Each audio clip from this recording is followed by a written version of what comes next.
Hi, I'm Abby. I have a lot of records, and this is the 60th anniversary of Pet Sounds. Wouldn't it be nice if we were older and we wouldn't have to wait so long?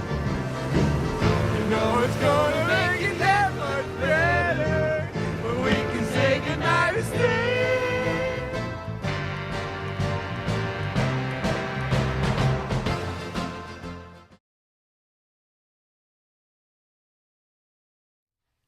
So welcome back, or welcome if this is your first time here. I'm Abby, and this is Vinyl Monday. The who, what, when, where, why, and how do I feel about classic albums in my collection.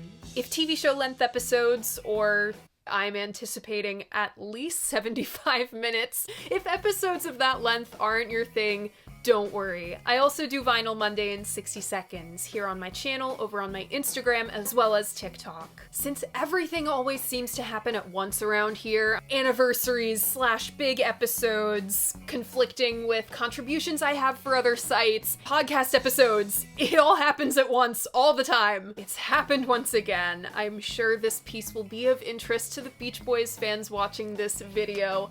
I wrote the review of the new Lemon Twigs album for Tracking Angle. Since I know a lot of you regular viewers are Lemon Twigs fans, I wanted this piece to be out as close to release date as possible. I'm really glad we made this happen.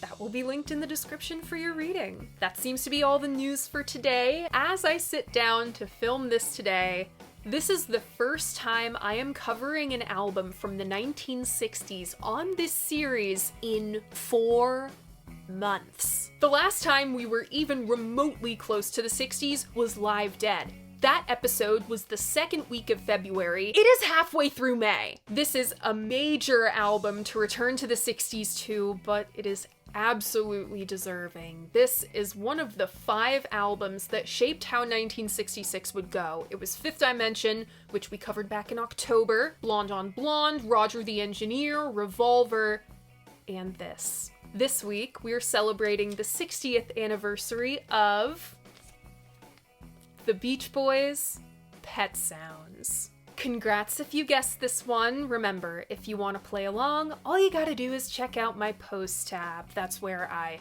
post the hints to what the next album is gonna be. I make announcements like when this episode will inevitably be delayed. I host polls. You can find all of that on my channel. And if you so choose, you can always read the written versions of my reviews on my website. Also linked in the description. That's where all of my works cited and further reading goes as well. All right, let's take the plastic off.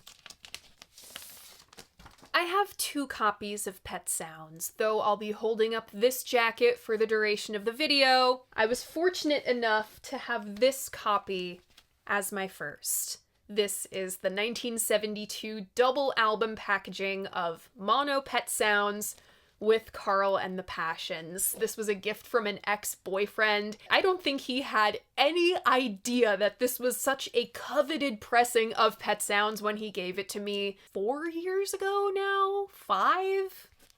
I don't remember. Oh, that's not good. My second copy is from 1980. It's on the green Capitol Records label. This is also in mono. Brian intended for Pet Sounds to be heard in mono, so those are the 2 copies that I own. Though I'll be holding up this copy, just know that I used this copy to write my review. I did listen to this stereo version on Qobuz as well. I just wanted to get the fullest picture for you. We can observe some key evidence that Capitol Records had no clue what to do with Pet Sounds just by looking at the album art. The Pet Sounds cover was photographed by George German on a group trip to the San Diego Zoo on February 15th, 1966. Apparently, the guys and their entourage caused so much of a ruckus, they were banned for life from the zoo. Australian music journalist David Pepperell said it best, quote, "I looked at its corny cover with the group feeding animals with a tacky green backdrop and thought, just another Beach Boys album. Photo op aside, this design is so dated when you compare it to what design choices the Beach Boys' peers are making this year. Where the front cover gets a lot of smoke, the back cover is even worse. The photo op from the Japan tour is cheesy and has nothing to do with the music on the record. But I'm gonna disagree with the comment on the tacky green backdrop. I actually like the color scheme and typography. The chubby Cooper black font is so instantly recognizable. Though I like the log font on the back, I can recognize it is objectively another weird choice. What do log cabins have to do with Japan or Pet Sounds? The Beach Boys are American as apple pie, and so are log cabins? I don't know. I'm trying to put myself in the art department's shoes here. If this typeface looks familiar to you, it's because it is. A couple years later, Capitol would reuse it on another little album that could.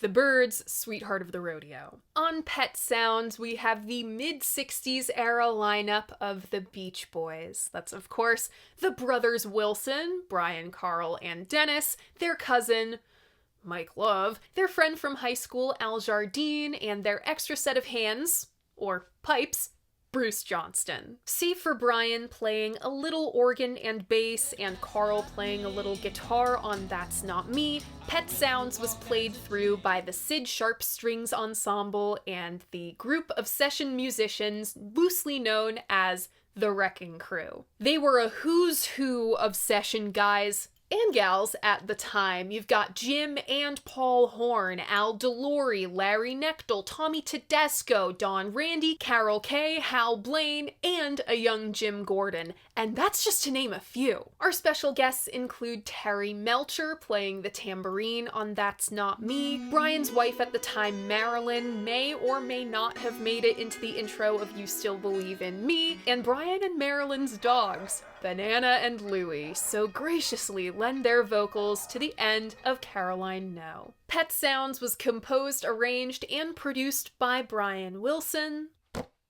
Roll transition.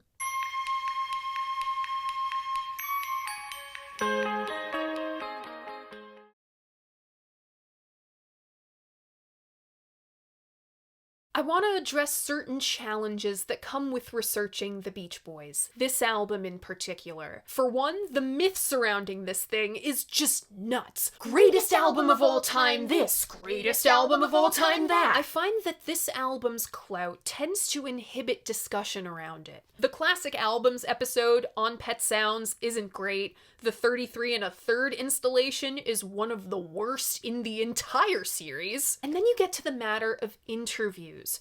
Carl and Dennis were never the best in interview. Al and Mike tend to say what has to be said to protect the Beach Boys, or in Mike's case, to protect his own image. And Brian, well, he was Brian. Then you have the issue of sourcing. There are certain great Beach Boys texts out there, but Beach Boys books are a minefield. You have to cross-reference every single quote from Brian you find. Why? Because some of them came from here. Wouldn't It Be Nice? The memoir ghostwritten by Dr. Landy. For example, this quote about Till I Die in Badman's text.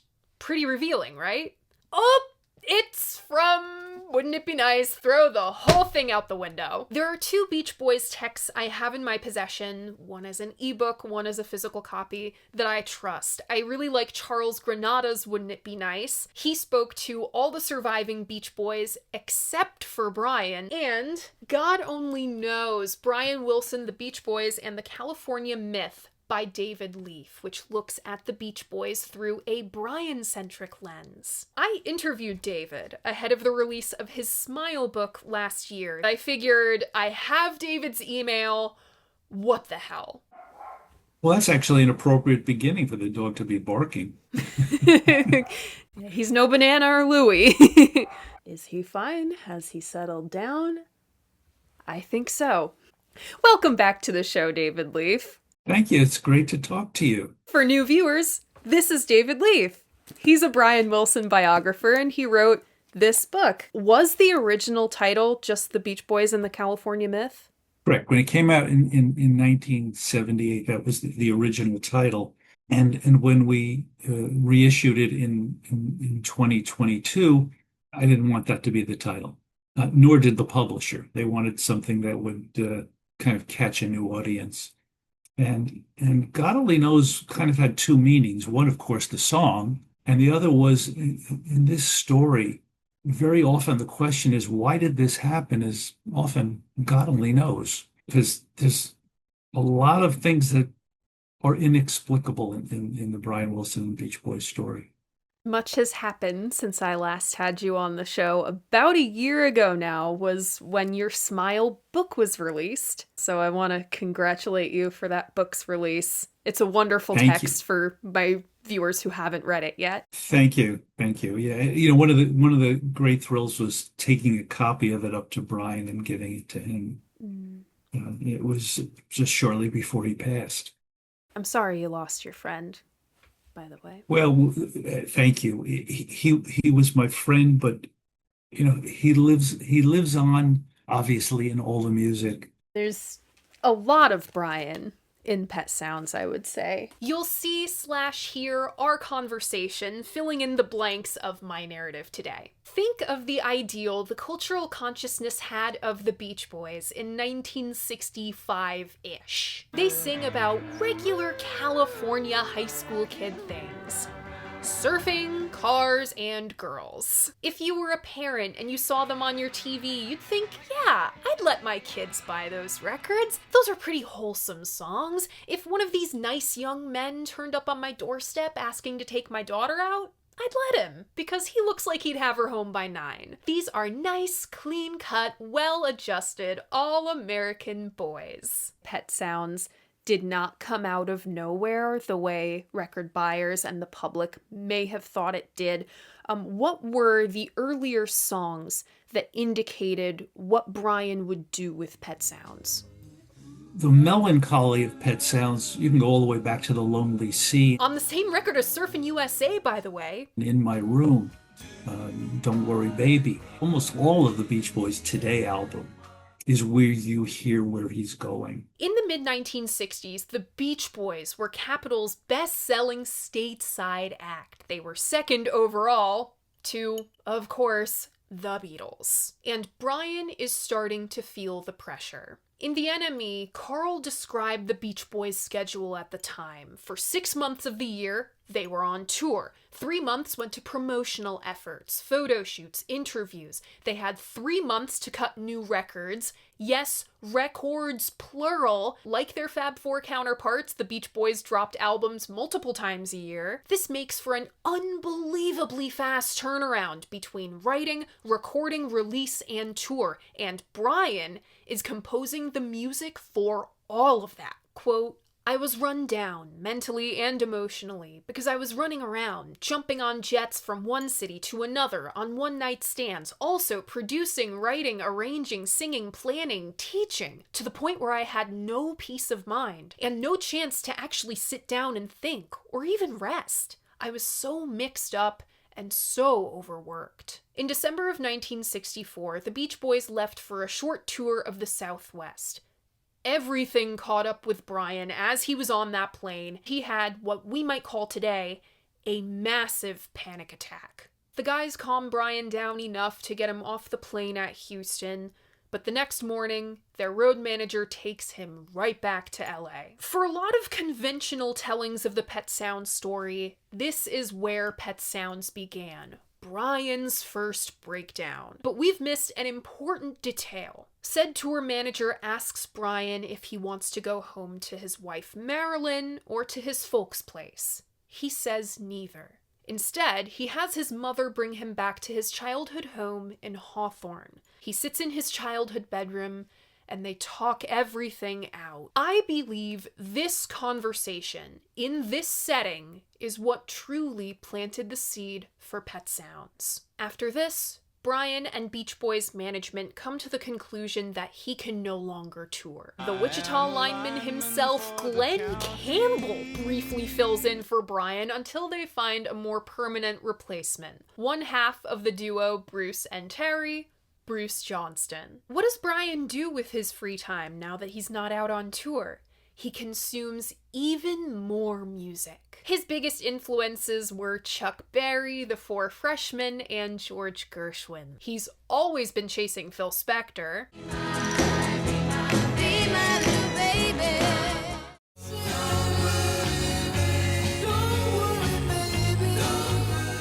He gets super into exotica from the 1950s and early 60s.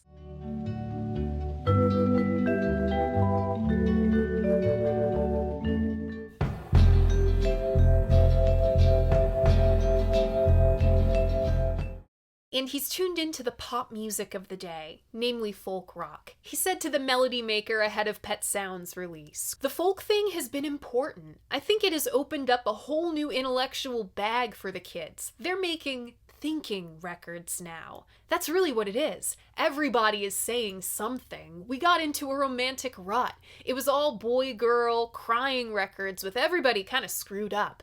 Suddenly, Dylan comes along with a cold, intellectual, philosophical thing." A profile in May adds, quote, "Kids were becoming very aware musically. They had started to wonder where songs actually come from, and they come from inside human beings." Brian makes a bang-on prediction as to where Dylan will move in '66 and therefore popular music. "I believe protesting will become highly personal and pertaining to a person's own hang-ups and his ego. The lyrics will be even more introspective. There will always be love records, of course. There's no stronger single theme. But you'll find plenty of thinking records, too. The Beach Boys today," yes, this is the Beach Boys today, I have a really weird version, "is bursting with these new Beach Boys songs, as I call them. They're influenced by this greater introspective turn that Brian named. Summer Days and Summer Nights was a slight walk back, but you still have Help Me Rhonda, which was kind of the Beach Boys' answer to Help. Also in 1965, July 12th to be exact, work begins on the Beach Boys' rendition of Sloop John B. Though no one knew it at the time,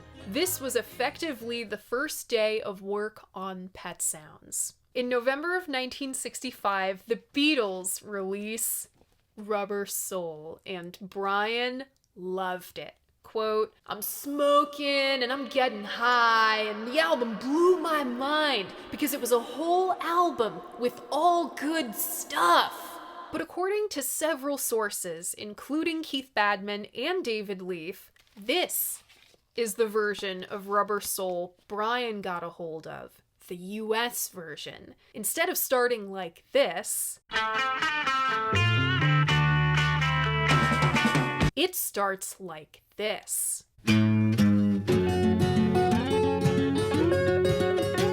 Capitol wrestled the Beatles' Marijuana album into a cohesive folk rock statement to go toe-to-toe with Dylan's Rockin' Highway 61 and new contenders out of California, the Byrds. We always forget about the Byrds in this equation. Trust and believe. They influenced the Beatles in 65 and 66, and they were on Brian's radar too. Brian hears the Capitol-made, cohesive statement Rubber Soul, and this pivots his focus. Instead of just focusing on the singles, he's going to focus on the album. How much influence did the Beatles' output at that time have over the Pet Sounds material? Previous Beach Boys albums, there was some filler. There was, okay, we got to do 4 albums this year. You know, how many songs can Brian write in a period of time to do that? So with Pet Sounds, he was determined that every song was going to be great. That was, I think, the big influence of Rubber Soul. It influenced anybody who heard it enormously. If you go back to 1963, so the Beach Boys are America's biggest band, making them the biggest band. And then all of a sudden, they're completely eclipsed in the public eye by the arrival of the Beatles. But Brian is kind of going toe-to-toe with them. He was influenced in that he heard that they were advancing with each record. So if they could go from I Want to Hold Your Hand to Strawberry Fields Forever in 3 years, he could go from Surfing USA to Surf's Up in 3 years. Is that how Brian made such leaps and bounds as a composer in such a short frame of time right before Pet Sounds? Because we are worlds beyond Shut Down 2 or even the Beach Boys today with this material. I think he was responding to everything he heard. Beach Boys today, Summer Days, Summer Nights, and as Pet Sounds is his great mid 60s trilogy. Rubber Soul, Revolver, and Sergeant Pepper are the Beatles' great trilogy. Rubber Soul starts Brian's one-way competition with the Beatles. He sets out not just to best Rubber Soul, he wants to make the greatest rock and roll album ever made. He thinks, I'm 23 years old. I'm married now. I've bought a house on Laurel Way, the new creative hub for the Beach Boys. I'm a whole adult now with adult responsibilities, but that doesn't mean I still don't feel lost and confused. Surfing Cars and Girls, it doesn't reflect my real life anymore. Hell, Brian wouldn't go surfing for another 10 whole years. That was always Dennis's thing. And it's getting old. Mike Ledgerwood for Disc liked Help Me Rhonda and Dance Dance Dance, but he wrote in his review of the Beach Boys today, quote, I've never understood the Beach Boys' colossal popularity. Their stodgy, repetitive songs are so old hat, it's ridiculous. Brian didn't feel that he was the writer to articulate all of this. He wants a fresh perspective. About a year and a half before all this, Lauren Schwartz introduced Brian to jingle writer Tony Asher, no relation to Peter or Jane. Brian remembered him, figured a jingle writer could turn out some catchy tunes. Most importantly, he's an outsider. He has no attachment to the band politics and the bullshit. So in January of 1966, Brian gives Tony a call back. At first, Tony thought it was someone in the office fucking with him, but it really was Brian Wilson, and he explained his situation. He's making this album, he's already months behind schedule, but he's only written 2 sets of lyrics, and he doesn't like either one. Quote, he also made it clear that he didn't want to work with any of the lyricists he'd previously written with. I told Brian that I wasn't into surfing, and that I didn't have a handle on the surf vernacular. Brian was very clear in his response. We're not going to do typical Beach Boys songs, so forget anything that comes to mind when you think of one.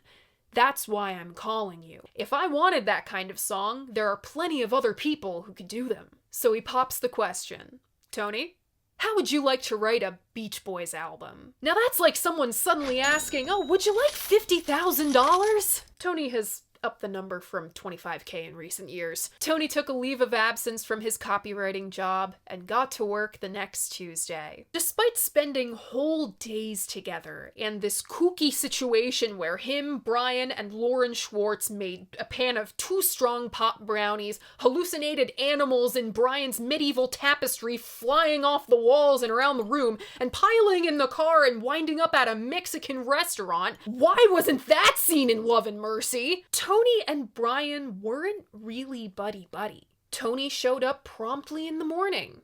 Brian slept late because he worked better at night. He was an expert procrastinator, so he'd putz around well into the afternoon. Tony describes the experience as, quote, a free-form exercise. Our working relationship was so spontaneous that when we sat down, we didn't know if we were going to write a ballad or a rhythm tune, or one in a major or minor key. There wasn't any master plan. After 3 or 4 hours, Brian and Tony would have the core melody, maybe the bridge, and most of the lyrics. What they didn't have, they'd pomegranate. Attracts me like a pomegranate. Tony explained it was a little different on each tune. There's no doubt that I did much more of the lyrics, and Brian did much more of the melody. On almost every tune, he certainly wrote some words. The Beach Boys arrived in Japan on January 6th, 1966, and most of the songs that would become Pet Sounds were written in 2 weeks between January and February of 66. Pet Sounds was recorded at Gold Star Studios. Brian liked it for its sound, plus Western, Sunset Sound, and Columbia, starting in earnest on January 18th, 1966, with the then untitled Let's Go Away for a While. Working title, And Then We'll Have Some Peace. Brian thought the How to Speak Hip novelty album, which is supposed to teach you how to speak beatnik, was the funniest thing in the world. He would quote it constantly. Think of John during Get Back sessions with, "And now your host for this evening, the Rolling Stones." That was Brian with "And Then We'll Have Some Peace." Now, Marilyn's sister, Diane, was contractor for these sessions. She was the one who got the wrecking crew in the room. Executing these complex arrangements was no easy feat. With the recording technology of 1965 and 66, there were a limited number of tracks, which meant multiple mixdowns to fit everything onto one tape. Brian was a very involved producer. He would coach the players through their parts, see the famous story of him getting the Boom! 2, 3, 4, bottom.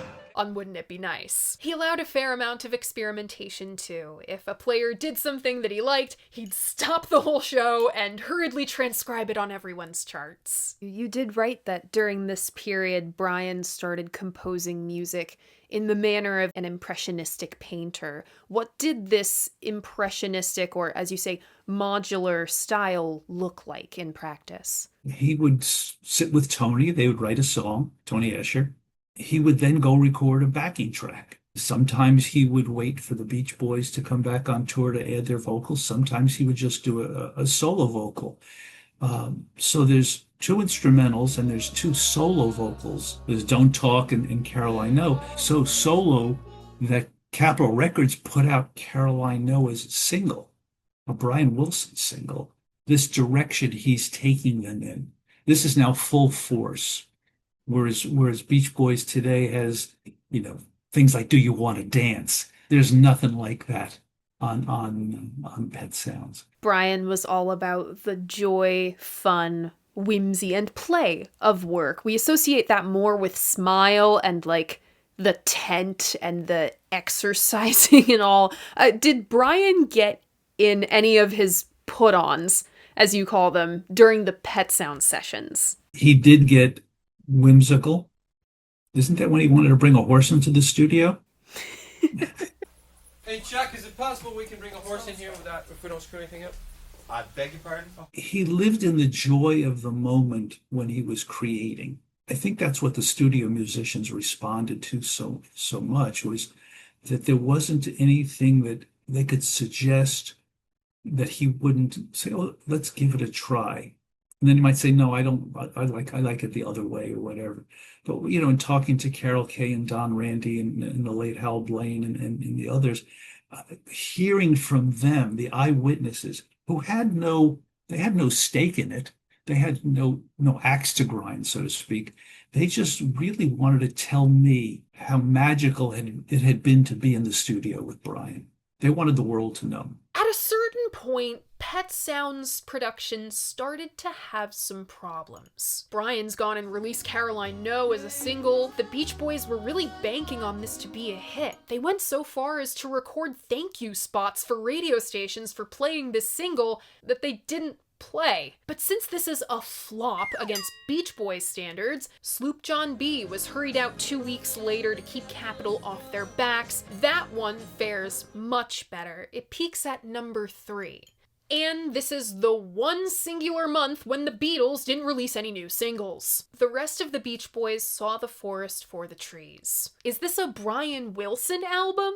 Or a Beach Boys album? Let's dig into that. The Beach Boys did hear bits and pieces of Pet Sounds before getting back from Japan. Brian would play them stuff over the phone, so the story that they were completely bamboozled, yeah, that's a lie. But Brian is tracking all these vocals himself. He's writing all the arrangements. He's co-writing the lyrics with someone who isn't a Beach Boy. He's running the whole production. It stokes a new fear within the rest of the guys. What if we're being made redundant? Before, we were writing lyrics and playing our instruments. Now we have to answer to Brian for our livelihood, and Brian isn't always reliable. Carl was the most supportive of the Pet Sounds project, naturally. He'd only just had his first lead vocal a little over a year ago on the Beach Boys' Christmas album. Now Brian was insisting he sing this song, God Only Knows. Bruce was the other champion of the project. Quote, "When I walked in on God Only Knows, I realized something wonderful was happening. Carl kept telling me about how the new album was coming to life and how it was going to be, but I didn't realize just how great it was until I walked into the studio. Dennis also supported the project. Al liked the music, but he wasn't sure if it was Beach Boys music. Mike put up most of the fight, because suddenly he was no longer the principal lyricist. In his mind, Tony swooped in and took his place and was writing stuff like Let Go of Your Ego, a song openly referencing LSD? We can't do that, we're the Beach Boys. It's not in alignment with our brand, as a Zoomer social media manager might say. Sidebar, yes, there was the chemical element in Pet Sounds. Exactly what or how much, we don't know, but we do know Brian first took LSD in early 1965, slightly before or around the same time that John Lennon and George Harrison were dosed by their dentists. According to several accounts, not from Mike, of course. He always loved Pet Sounds. What are you talking about? He insisted Let Go of Your Ego / Hang On to Your Ego be rewritten, or he wouldn't sing it. That's how we got I Know There's an Answer. He also co-wrote I'm Waiting for the Day. But still, it's not what the fans wanted from the Beach Boys. And then you have Murray Wilson over there being a fucking dickhead as per usual, constantly undercutting Brian. Meanwhile, during all of this, Capitol Records busts in and they're like, hey, we need something from you guys. What do you got? Beach Boys Party? They covered 3 Beatles songs plus Barbara Ann. They made Potato Chips hawking this ill-conceived and ill-executed LP. Barbara Ann was the only thing even close to a hit. What do you mean this peaked at number 2 in the UK? That's right, ladies and gentlemen. Pet Sounds was not the album that started the Brits' love affair with these clean-cut boys from California. It was the Beach Boys' goddamn party. I love music history. Needless to say, this was not at all indicative of where the Beach Boys were going. Brian said, it's not even a produced record. But again, the narrative that Pet Sounds came completely out of nowhere simply is not true. Brian said to the Melody Maker, we have a more conscious, arty production now that's more polished. It's all been like an explosion for us. When all is said and done, Capitol Records spends $70,000 on Pet Sounds production, just over $200,000 in today's money. According to Stephen Gaines, the label did not like the record at all. There were no surfing cars or girls, and tried to refuse it. They came to a compromise, strong-arming Sloop John B onto the record because it was the highest charting single so far. Brian said ahead of its release, quote, I've spent 5 months working on this new album, and I think this album and the batch of new singles I've been working on,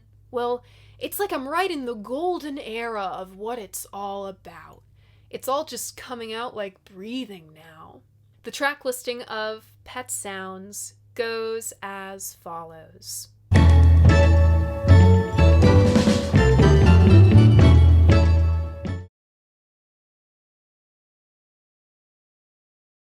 Opening up side 1, we have Wouldn't It Be Nice, followed by You Still Believe in Me. Then That's Not Me. Next, Don't Talk with the subtitle Put Your Head on My Shoulder.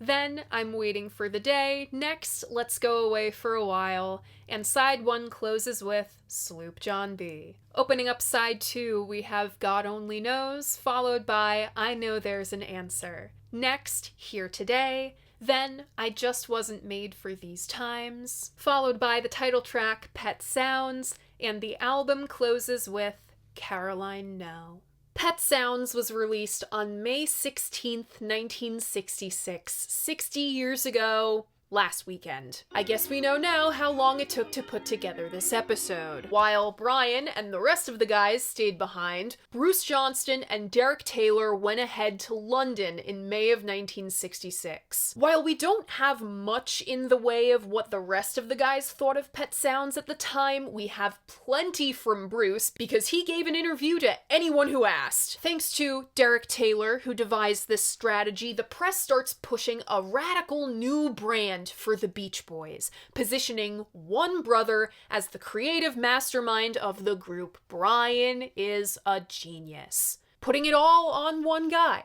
What could possibly go wrong? The Beach Boys undergo a public image overhaul in Europe. Quote, "We've finally shaken the image of hot rods and surfboards and seem to be on our way to a break in Europe." That break came. God Only Knows became a hit on pirate radio, and the record shoots to number 2 on both major UK pop charts. Bruce played the album for whoever he could, whenever and wherever he could, to publicists, radio stations, journalists. He was hanging with Keith Moon, playing the record for him when he got all the way up to John Lennon and Paul McCartney. Paul, in particular, took to Pet Sounds like a duck to water. It inspired his own pet project.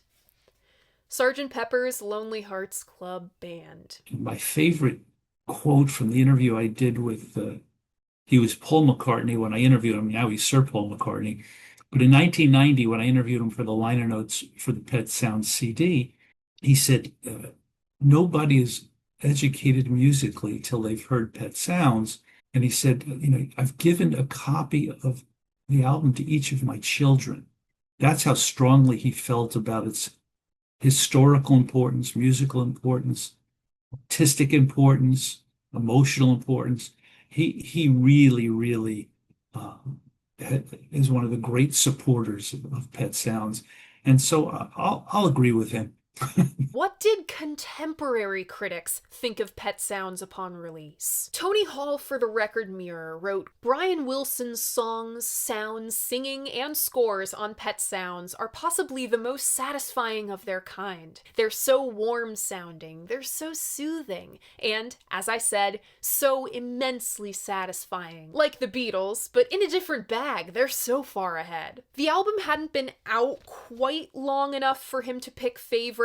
His review came out, I believe, 2 weeks after Pet Sounds' release, but he names Wouldn't It Be Nice, Don't Talk, God Only Knows, and I Just Wasn't Made for These Times as highlights. Spoiler alert, almost every single review you will hear from in this video cites different songs as highlights of the LP. If that isn't a testament to Pet Sounds' consistency, I don't know what is. Norman Jopling, also writing for the Record Mirror, cites You Still Believe in Me, naming it the kind of track which has made the Beach Boys the reputation they have today. It's a slightly off-tune ballad with a compassionate and moving set of lyrics, and a delicate backing which, thank heaven, doesn't interfere with the complicated but smooth-flowing harmonies. Assume that Norman means out of step when he says out of tune. He says Here Today is the, quote, corniest on the LP, but for anybody else it'd be a win. Overall, it's clever and cohesive in sound, enough to hold a consistent tone, but varied enough not to lose interest. The new sounds and things which the boys have so obviously been trying to create have all succeeded perfectly,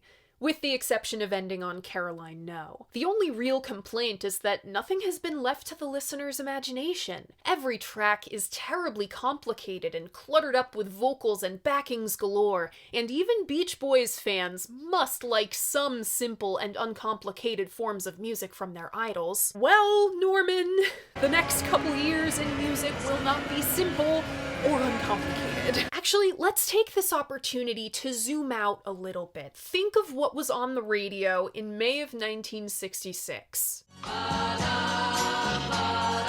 Monday, Monday.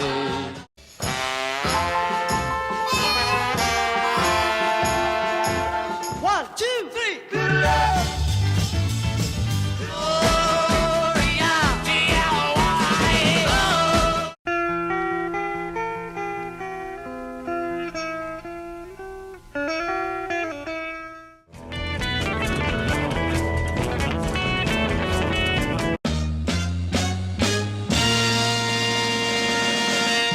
Then you have the Beach Boys. The singles off Pet Sounds did well. Wouldn't It Be Nice, backed with God Only Knows, broke the top 10, and this was a week after Tony Rivers and the Castaways released their own version of God Only Knows. The album peaked at number 11, just shy of that coveted top 10 spot, but dropped off the charts after 5 weeks. Quite frankly, the Beach Boys record buying set here in America didn't anticipate Pet Sounds. Either you get it or you don't.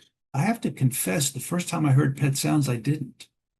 It's like, I don't get this. My love of popular music was about great songs and great hooks, like Mac the Knife by Bobby Darin, or Take Good Care of My Baby, which Carole King and Jerry Goffin wrote for Bobby V. So I just love great songs. Don't Talk Put Your Head on My Shoulder doesn't really sound like a pop song. I don't know what to call it because I'm not musically astute to know what to compare it to in the history of music. It's staggering. That's what I didn't get the first time. Capitol Records obviously didn't either, as their product manager came back to Brian Carl Engelman and said, Brian, the guys heard the album, they really like it, but could you give us some more stuff like California Girls? A manager had said, what is wrong with you people? This album has 4 top 40 singles. Put a sticker on it and put it in the bins. Includes the top 40 singles. Wouldn't it be nice? Sloop John B, God Only Knows, and Carol I Know. Well, if you're a record buyer has 4 top 40 singles, maybe I'm going to take that home. But instead, they put out this bizarrely selected Best of the Beach Boys, which has what, Louie Louie on it? I mean, it's like, who? It's like almost like they picked the songs with, like, okay, let's throw a dart at a dartboard with my eyes closed. Do I think Capitol deliberately sabotaged Pet Sounds by putting out that greatest hits album?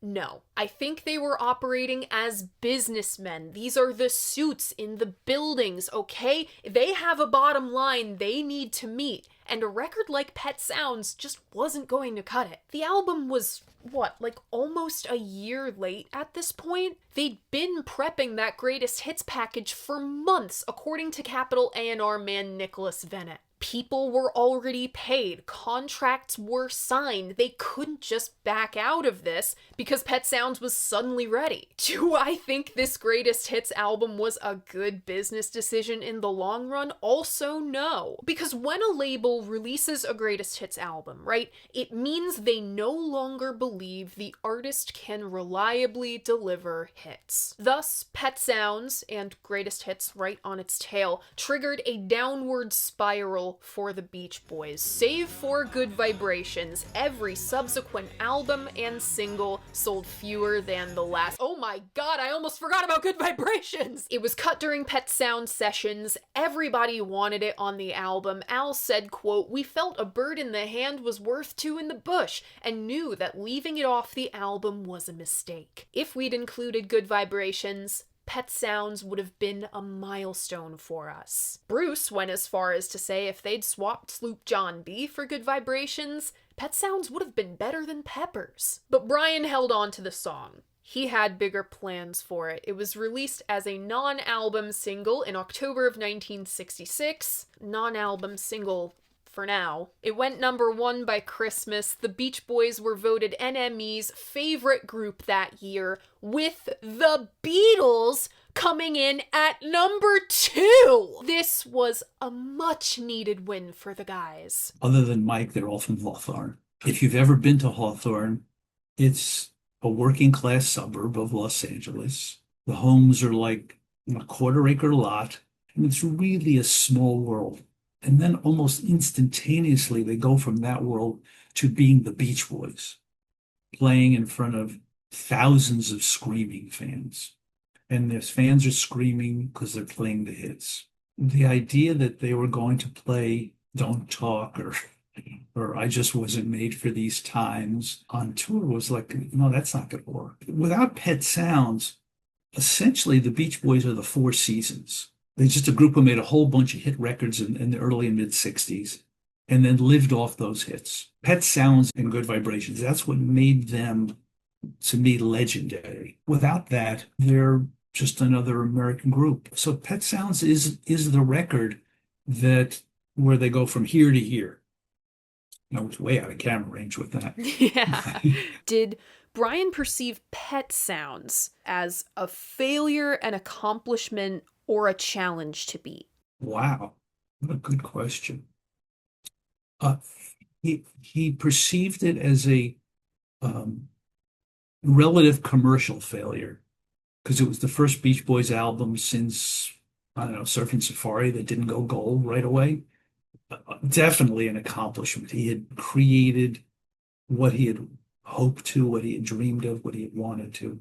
And that's what's so remarkable about it is he didn't look at it as a creative failure whatsoever. He knew it was a giant success within the music industry.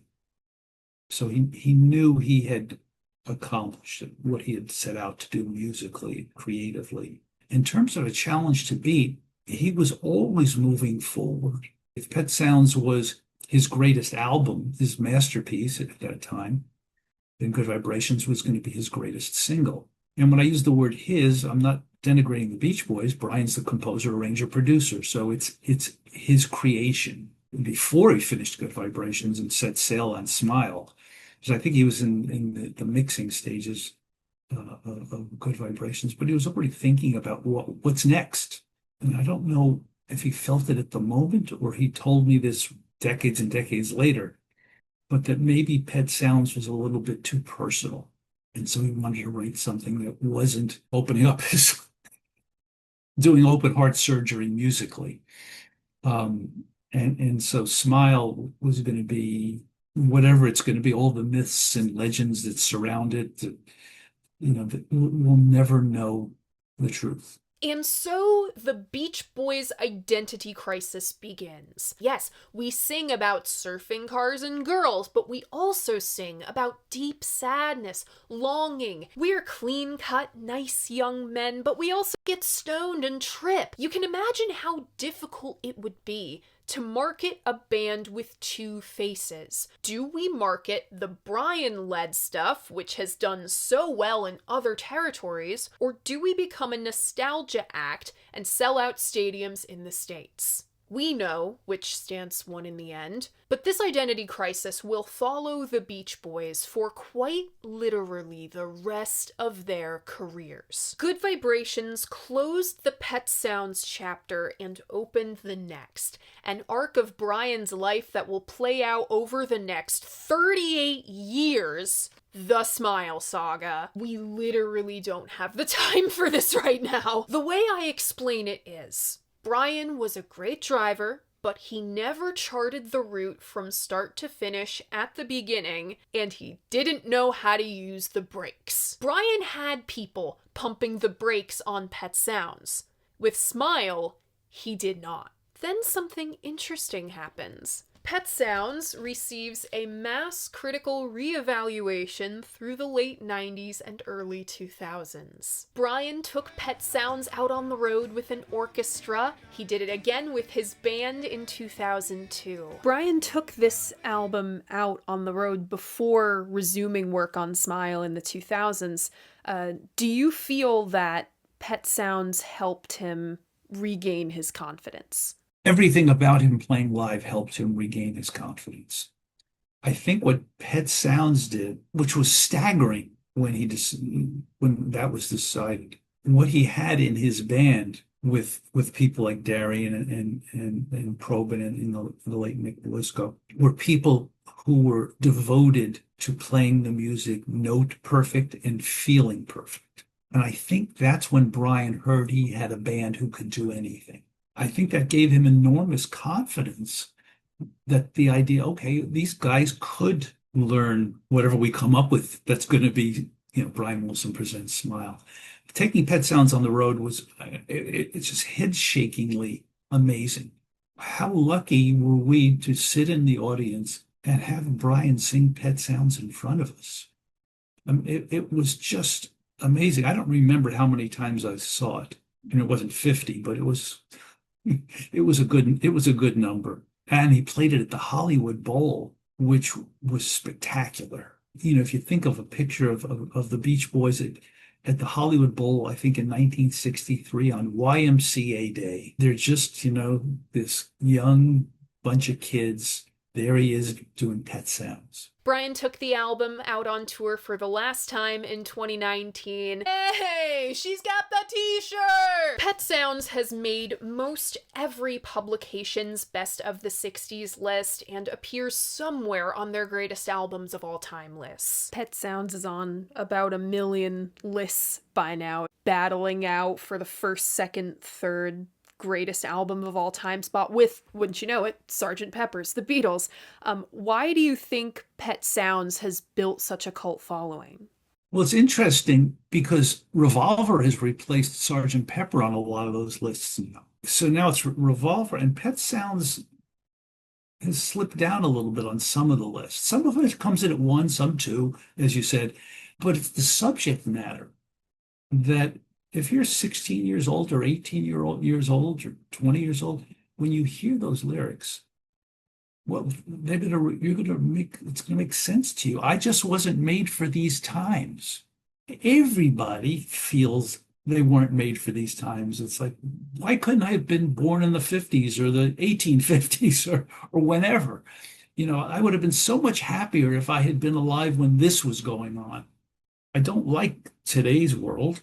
I think that song really hits people hard. Now we're seeing a plateau in Pet Sounds' popularity, even a slight decline. It's still number 2 on Rolling Stone's list, but Marvin Gaye's What's Going On is now at number 1, dethroning Pepper's after almost 20 years at the top. When my friend Nancy over at Vinyl Friday covered God Only Knows, fabulous video, by the way, I'll have that linked in the description, there were all these people knocking Pet Sounds, calling it overrated. Even Alex James of Blur went and called Pet Sounds, quote, shit, as I was writing this chapter of the video. Not cool, cheese man! Was the Pet Sounds adulation heavy-handed?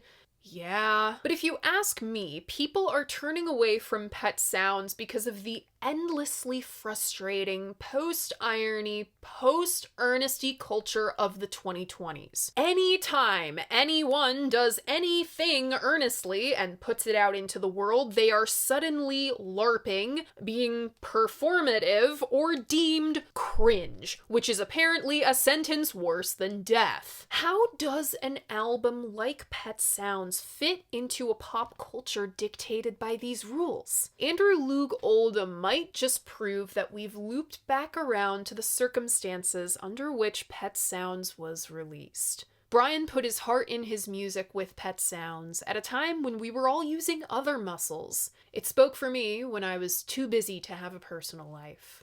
The Rolling Stones' eccentric manager out here proving that time is a flat circle 60 years later. What do I think of Pet Sounds?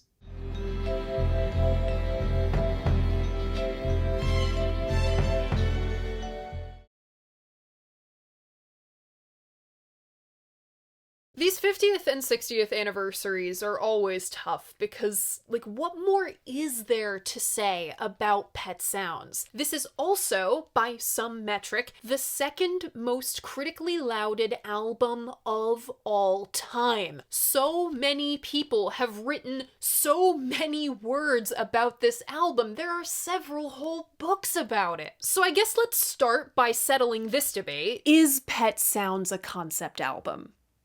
I believe it is in a sense that Brian's original concept.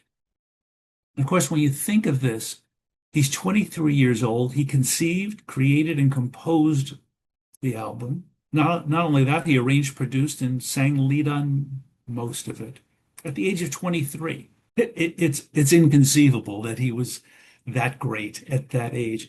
The concept that he had was an album of all great songs in the wake of hearing the American version of Rubber Soul. I think of it as a concept album. I think of it as his emotional autobiography. Tony Asher insists that him and Brian were not writing with any overarching narrative in mind.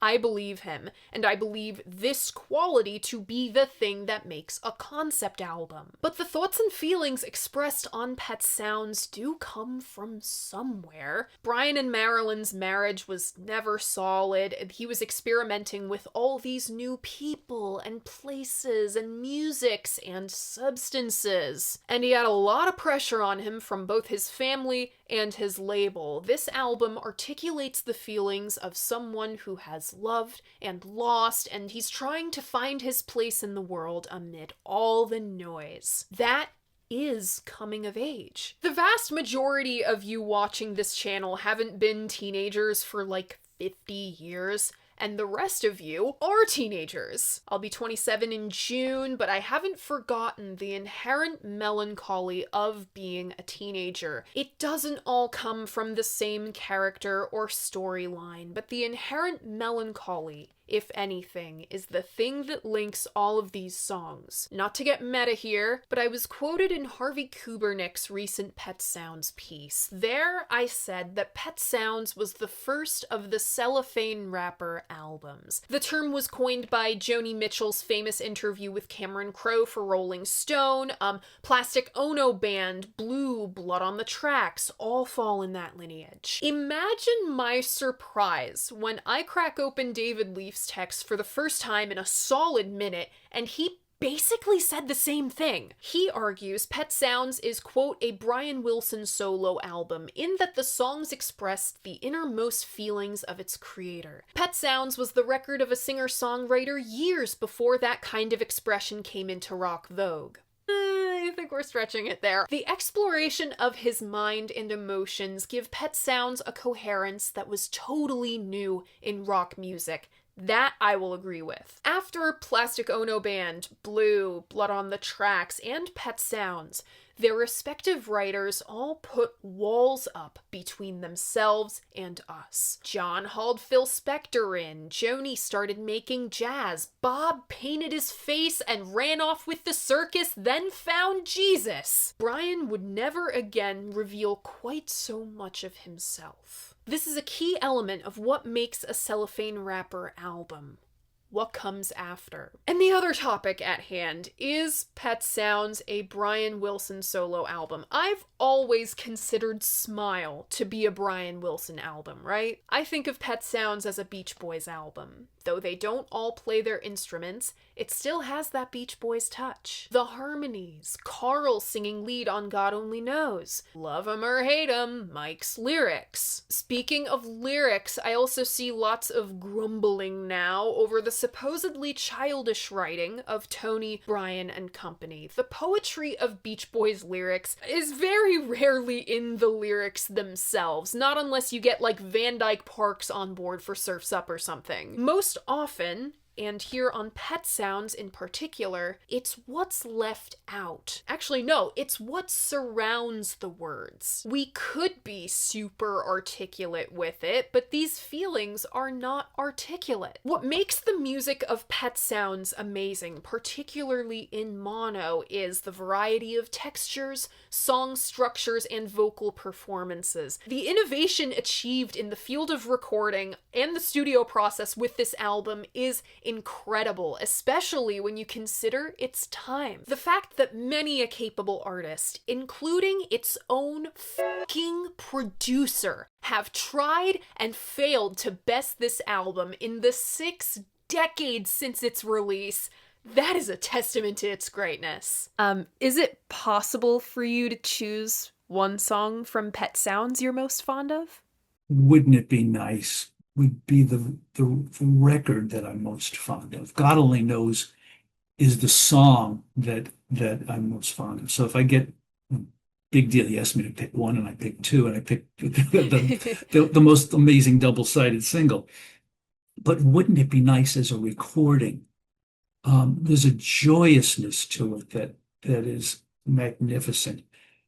God Only Knows is brilliant beyond belief. And of course, that's the song that every generation can relate to more than, I think, Wouldn't It Be Nice? At a glance, yeah, the message of wouldn't it be nice is dated. That world just doesn't exist anymore. Now it's commonplace to wait until well into your 30s to get married and to cohabitate before marriage. But when David said these people can't relate to wouldn't it be nice anymore, he seems to have forgotten something unique to our modern era: the long-distance relationship. In this context, wouldn't it be nice if we could wake up in the morning when the day is new, and after having spent the day together, hold each other close the whole night through? Isn't old hat. It's two people with a strong emotional connection yearning to close whatever distance is between them and create a world where they belong. That's timeless. John Coltrane has what are called the Coltrane changes. Giant steps, right?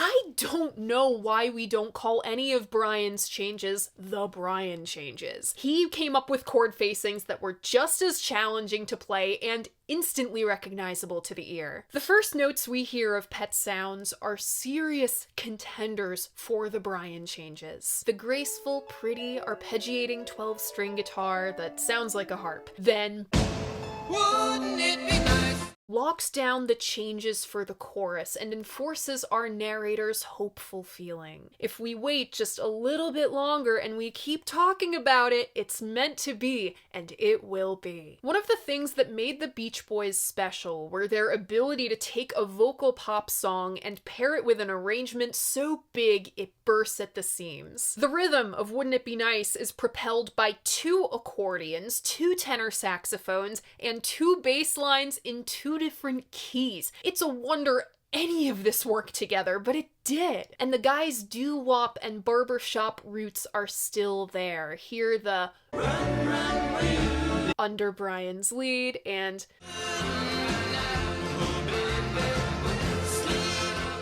that Mike came up with fading out as the couple say goodnight to each other. The beginning of You Still Believe in Me is another fake out. It sounds like a harpsichord, but it's really an experiment inside of the piano. All the cool artists and musicians of 1966 were hip to John Cage. He had players opening up pianos and playing what was inside, either manually or with objects. Brian took that idea of playing inside the piano and translated it to this. He got inside the piano to pluck the strings, and Tony held the keys down so it would still make noise. You Still Believe in Me is the true beginning of Pet Sounds, in the sense that it introduces the themes of insecurity and vulnerability. Every song on Pet Sounds either embraces, is ashamed of, or tries to hide those feelings. These are feelings that men struggle to express.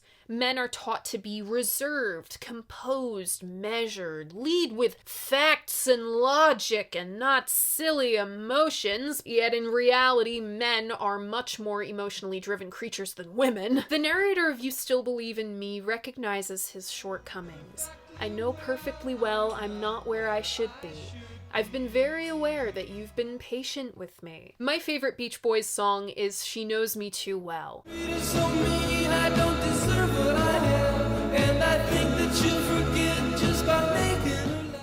Both these narrators recognize they're not good boyfriends and their girlfriends really should dump them, but out of love and too much patience, they stay. And let me be clear, these girls should not leave because their boyfriends aren't where they should be in life. It's for their emotional immaturity. I can't help how I act when you're not here with me. Could it be that these guys are emotionally stunted because of the huge expectations placed on them to be strong all the time? The narrator collapses under the demands of being a man. I try hard to be strong, but sometimes I fail myself. Another key difference between She Knows Me Too Well and You Still Believe in Me is how the narrator responds to her always choosing him in the end. The narrator here is full of childlike wonder at her capacity to still believe in him. The spectacular vocal round of I Wanna Cry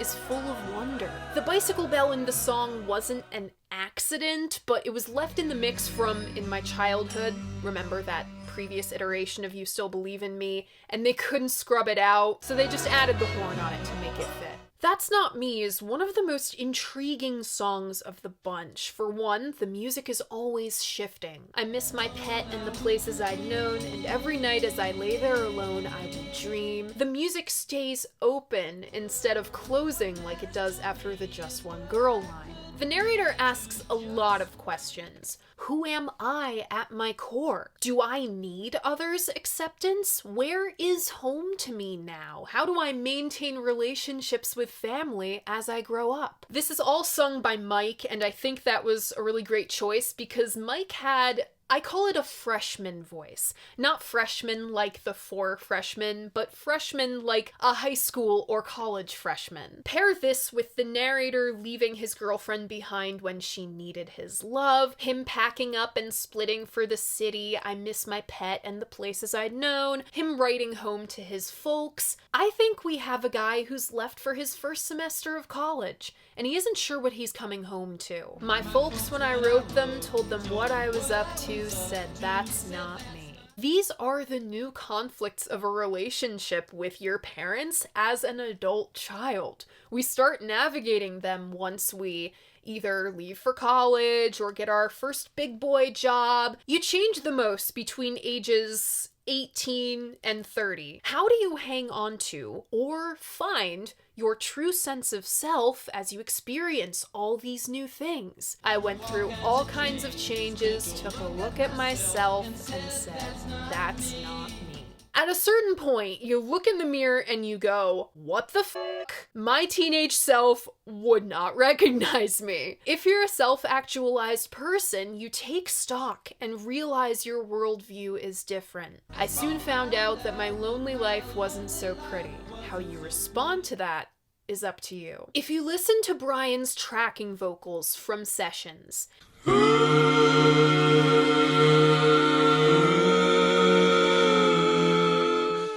he cut all 8 parts. 8-part harmony, by the way! Himself! Brian's ear. Such an overused term, but it's true. He could hear highly complex harmonic structures and execute them. And if you listen to the opening chords of the album version, that organ part, it's a simplified version of the tracking vocals.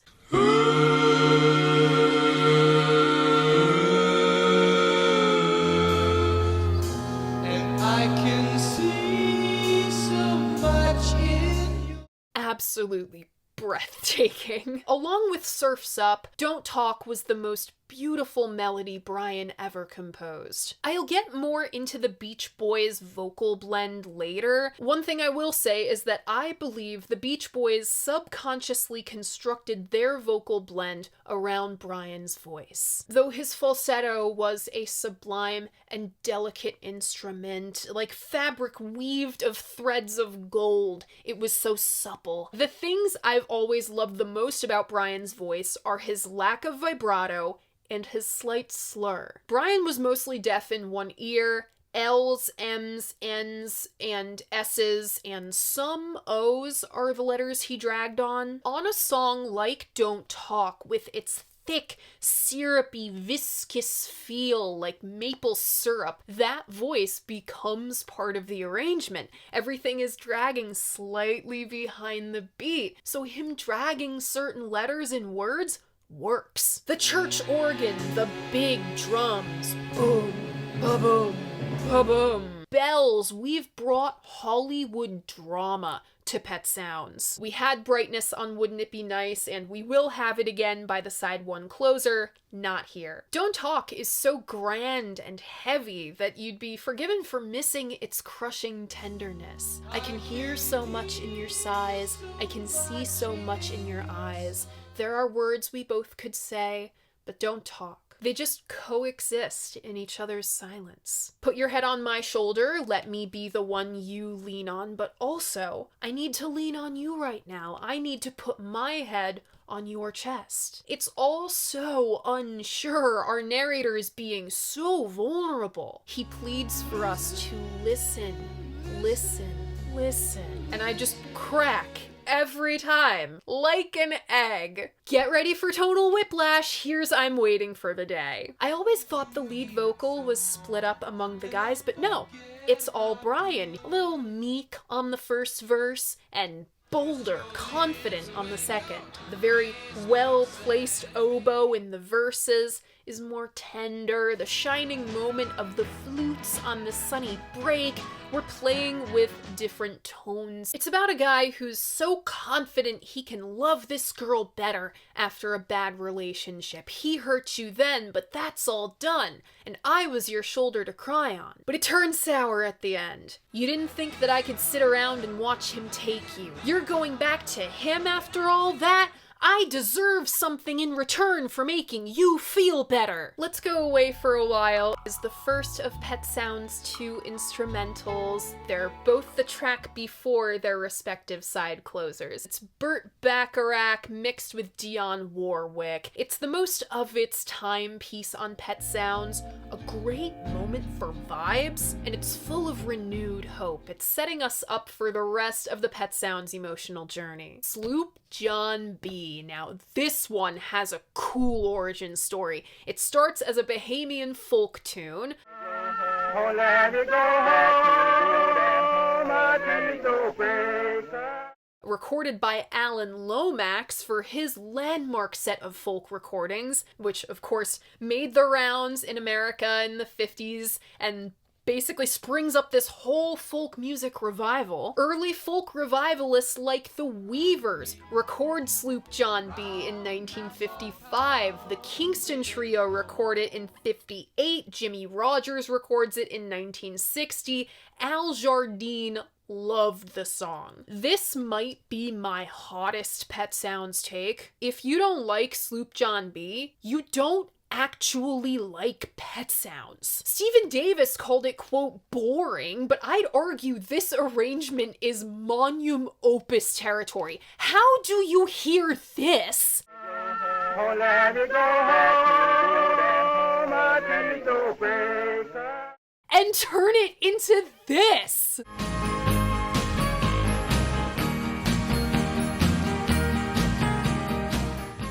Several tracks of 12-string guitar, piano, the obligatory tambourine. This is the mid-1960s after all. Flutes, glockenspiel, clicker, the chubby bass line, and low brass give this folk song a uniquely maximalist and Beach Boys twist. Then when you pull all of that back and hear the first and only taste of a cappella singing on the whole of the album.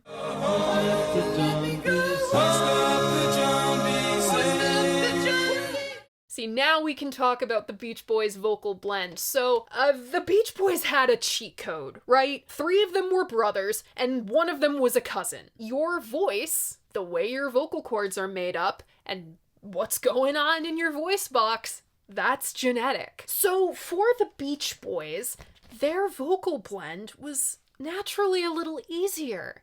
They all kind of sound similar. Of course, you have the wrench thrown in there of Brian's slur, but they can kind of adapt their consonants and vowels to make that blend in. And that's how the Beach Boys all work together. I love trading the lead vocal on Sloop John B back and forth between the different crew members, Brian and Mike. This is the worst trip I've ever been on is so funny. You know, for the guy who made such a stink over referencing LSD and Hang On to Your Ego, he was perfectly fine with the double entendre on Sloop John B. I am sick of people knocking Sloop John B, saying it doesn't deserve its spot on Pet Sounds because it doesn't fit with the story. By that logic, both of the instrumentals wouldn't work on the record because they don't have lyrics. They wouldn't go with the story, and clearly that logic is bullshit. Carl said, quote, "We believe in God as kind of a universal consciousness. God is love. God is you. God is me. God is everything right here in this room. It's a spiritual concept which inspires a great deal of our music." Brian was a spiritual guy. Quote, "It all starts with religion. I believe in God, in one God, some higher being who is better than we are. But I'm not formally religious. I simply believe in the power of the Spirit and in the manifestation of this in the goodness of people. I seek out the best elements in people. Do I believe God Only Knows was a love song to God? No. Charles Granada says it, quote, has nothing to do with God, but everything to do with teenage angst. I also disagree with him. God Only Knows is a song about the realities of love.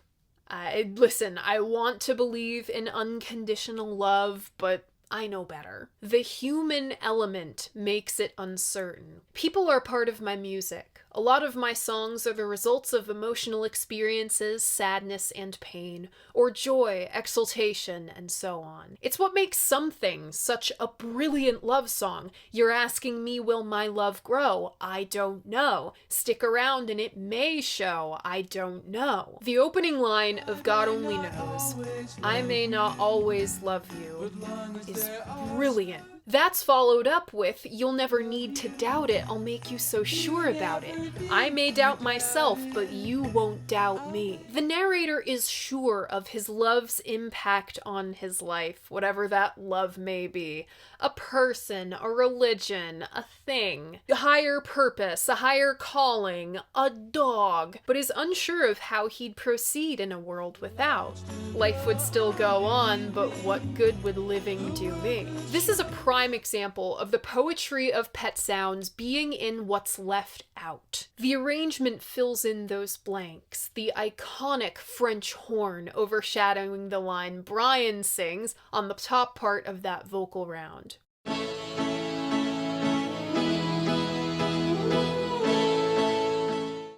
only knows what I'd be without. This is another wonderful moment for flute flourishes. It's sensitive, and we do finally hear a harpsichord on this record. You know, for an album that's been baptized into the Baroque pop canon, this thing doesn't have nearly enough harpsichord for it. Carl was the perfect choice to deliver this song. He was young, reverential, unsure, but clinging to devotion. My first real exposures to the Beach Boys were the Beach Boys Christmas and this song. So for the longest time, I just thought Carl was one of the lead vocalists of the Beach Boys. He feels like such a natural fit on God Only Knows, it makes me confused as to why he didn't sing lead more. It makes this a gem in the Beach Boys catalog. What key is this even in? God only knows. People have made whole YouTube videos trying to decipher it. Its weak tonal center means, again, the song is unsure but clinging to devotion. I say we leave it at it's in the key of Brian and move on. Now let's look at I Know There's an Answer and Hang On to Your Ego together as response songs. Mike said about the two, quote, "The people that I'd seen indulge in those things exhibited behaviors and mannerisms that left much to be desired, and Hang On to Your Ego was a lyrical byproduct of that drug subculture." I thought a positive message that wasn't related to the drug culture would be preferable on Pet Sounds, so I came up with the alternative lyric, which reflected finding yourself. I've always tried to put a positive spin on things. Mike Love, everybody. Always trying to put a positive spin on things. Quote, astrologically, Brian is a Gemini, and they write through desperation. Hey! I'm a Pisces, and I write through inspiration. It's a different way of coming at it. I suggested another direction to go in, and Brian didn't balk. Ironically, the lyric blatantly referencing LSD, they come on like they're peaceful, but inside they're so uptight, they trip through the day and waste all their thoughts at night, is the same. Brian's original lyric didn't glorify drugs. The greatest change made is in the chorus. Hang on to your ego, hang on, but I know that you're going to lose the fight, versus I know there's an answer. I know now, but I had to find it for myself. Simply finding the answer for yourself could mean any number of things. Hang on, but I know you're going to lose the fight. In the context of that trip through the day and waste all their thoughts at night line,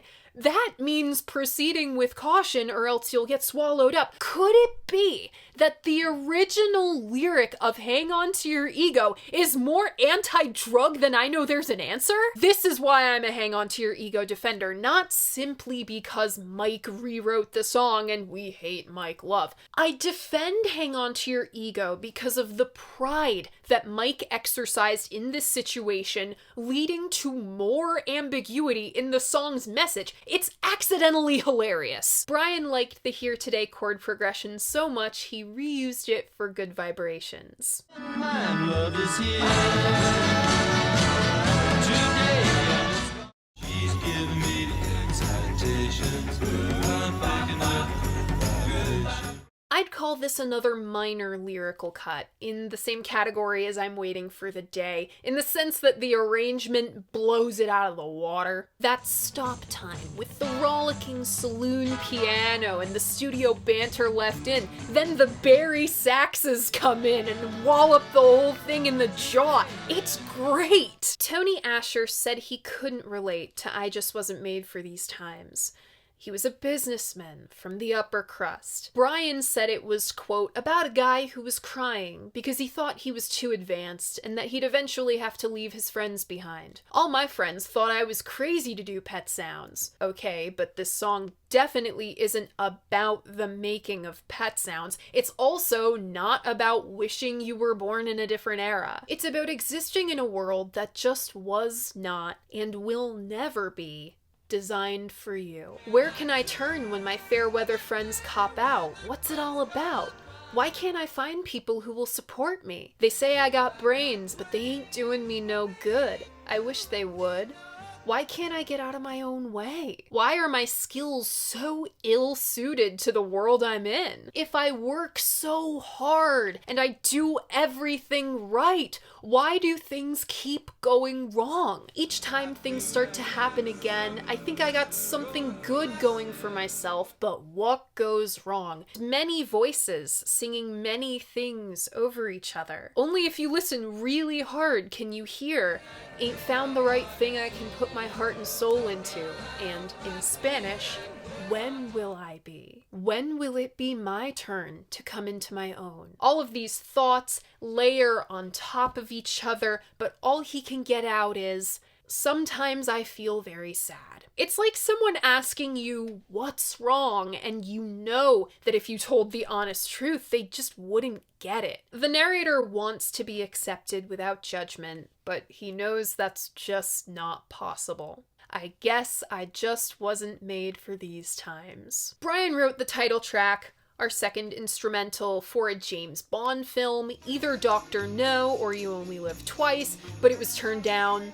It's another example of Brian's interest in exotica. That is not a bongo on Caroline No. That's Hal Blaine playing the bottom of a water jug, or, quote, soda siphon bottle. Where our side one closer, Sloop John B, was a spectacular beachside fairground ride. Look at all the lights and the spinning and the whistles. Whoa! Caroline ends things on a downer. Bruce thought he wrote it about himself. Quote, I think that Brian realized it was going to be over soon. That special door had opened for him where he'd do special things naturally. I think this is a stretch, some mythologizing after the fact. In reality, this song is about Brian seeing a high school crush years later and seeing she'd grown up. She'd cut her hair. There's a sober air about her. You said you'd never change, but that's not true. It's easy to say when you're a teen, you'll never change. But then you go out into the real world, like the narrator of That's Not Me, and see change is inevitable. We have to grow and change in order to survive, from the beliefs we hold right down to the food and drink we put in our bodies. Do you think you could still sustain yourself off pan pizzas and chocolate chip Eggo waffles like you could when you were 16? Hell no! After so much time, this narrator is unable to move on. He either has not changed or refuses to acknowledge how he has changed. In one way or another, he's frozen in time, and I don't think it's by seeing Caroline. He's been brought to his knees by what Caroline represents, a happier time that he cannot go back to. Will I ever find in you again the things that made me love you so much then? Those times only existed in that illusion of Caroline, and that is now shattered. It's so sad to watch a sweet thing die. Oh, Caroline, why? And then the album ends with a stock noise of a train going by and Banana and Louie.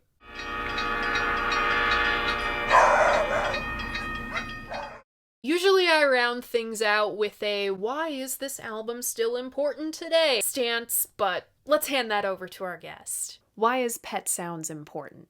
We'll start with the fact that it's a masterpiece of composing, arranging, and producing, great lyric writing. Brian and the Beach Boys singing at their absolute peak. One can put it on and go on a journey. The hope of "wouldn't it be nice" to the heartbreak of Caroline, no. The music there's no parallel to it in the rock era. There's nothing like it. It's important because Brian Wilson's important. 50, 100, 200 years from now, if there are still colleges and universities where they study music and there's still electricity where people can play music, he will be studied as one of the great classical composers of the 20th century, along with his heroes like George Gershwin. Pet Sounds is his absolute peak as a composer. Its impact on the Beatles, that's pretty important. If he's influencing the Beatles, that's pretty important because everybody was influenced by the Beatles. Pet Sounds is the last time Brian is operating at the peak of his powers. It's the last time, start to finish, he's in control of a record. Not since Pet Sounds, and obviously it'll never happen, will he do an entire album. He conceives it, he creates it, he composes it, he arranges it, he produces it, he sings it, and he does it his way. He was immensely powerful when he made this record. He had lost the ambition to do it. Pet Sounds is, if you're going to talk about why he matters so much, this is the album where he matters the most. I want to go back to the point of our culture's current earnesty crisis. Ooh, cultural commentary. I just want the nostalgia points. In the words of the great philosopher's Outcast, y'all don't want to hear me, you just want to dance. Everything in our world in 2026, every expression and feeling is now suddenly something to be ashamed of. Everything is embarrassing. 2026 is proving that this is not an album for cynics, wet blankets, the dishonest, or those without imagination. Pet Sounds is a piece of art created by and for hopeless romantics, misfits, lovers of joy, fun, and whimsy. Of course I'm a Pet Sounds defender. I am nothing if not terminally whimsical. Like Brian said, good, emotional music is never embarrassing. Obviously, it's a beautifully composed and arranged album, recorded well, performed well, too. But no matter how you tamper it down with a too cool for school attitude, or dress it up with bells and whistles and the occasional bicycle horn, these feelings can't be pinned to one place in time. This is what I always talk about, right? As long as there are lovers, there will be lovers thinking, wishing, hoping, and praying to be together. As long as there are kids growing up, there will be kids realizing that their lonely lives aren't so pretty. As long as there are guys who try hard to be strong, there will be girls who still believe in them. As long as there is a God, there will be God only knows. As long as there are young people living and old people reflecting on how that living felt, there will be Pet Sounds. My personal favorites off this one, I mean, I'm tempted to pick everything because I believe so strongly in the Pet Sounds album package as a whole. Wouldn't it be nice? You Still Believe in Me, That's Not Me, Don't Talk, I'm a Sloop John B. defender, God Only Knows, Here Today, I Just Wasn't Made for These Times. My favorite instrumental is Let's Go Away for a While. I can honestly say that there is at least one highlight in every one of these individual songs, but remember, if you want to keep up with all of my favorites from all the Vinyl Mondays, I have a Spotify playlist linked in my description. I update it every week. And that's it! That is Pet Sounds 60 years later. That was our Pet Sounds anniversary celebration. Thank you, David, for coming back. It's wonderful to have you back, especially for this great big Pet Sounds to do. Thank you for asking me. Always happy to talk with somebody who knows their stuff. So thank you. You asked me a number of questions I've never been asked before. So good on you. I want to thank David Leaf again for being a part of our celebration today, providing loads of insight, points I agree with, points I maybe don't. I love having other voices on this show because boy do I get sick of my own. What do you think of this album? What do you think of the Beach Boys? Leave a comment letting me know. I love hearing what you guys have to say about albums that I love, and remember, despite what some guy on the internet says, your opinion matters. If you like what I do here, you should like this video and subscribe to my channel. I post new episodes of Vinyl Monday, Monday mornings at 11, a new episode of my podcast every other Friday at noon, and if you so choose, you can become a member of the freaking Peanut Gallery, my Patreon, where I post uncensored director's cut versions of these episodes. I get to use longer song samples in those, hallelujah, and a monthly patron exclusive video. Thank you so much for watching, and I'll see you guys next week. Bye!